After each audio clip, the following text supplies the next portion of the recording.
Vitaj na výlete späť do 2. júna 2000. Nasaď si slnečné okuliare a poďme na trip späť do čias, keď bola Nokia ešte kráľom a Zem sa netriasla, to len technológie vybrovali budúcnosťou.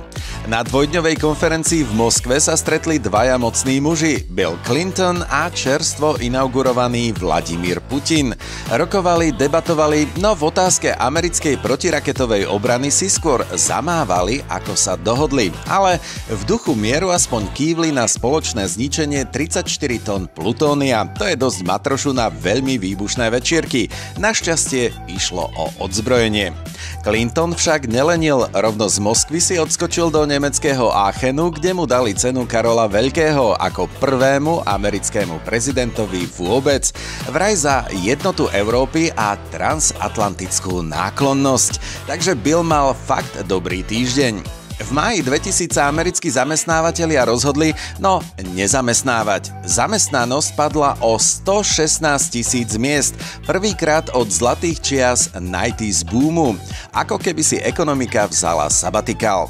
V Nemecku sa odpálila výstava roka Expo 2000 pod motom Človek, príroda, technológia sa tu predvádzalo vyše 170 krajín. Hoci USA zrušili účasť, tie pasívno-agresívne nepozvánky, podujatie bolo mega. Nemecký prezident Johannes Rau otvoril brány a kancelár Schröder len kývol: sme na správnej ceste.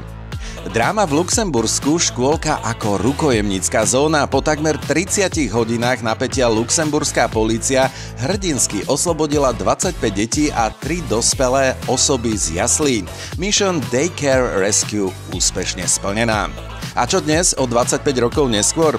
Putin je stále pri moci. Áno, vieme. Ekonomika rieši umelú inteligenciu, nie prepúšťanie, a svet už rieši klimatickú krízu viac ako plutónium. Ale jedno je isté.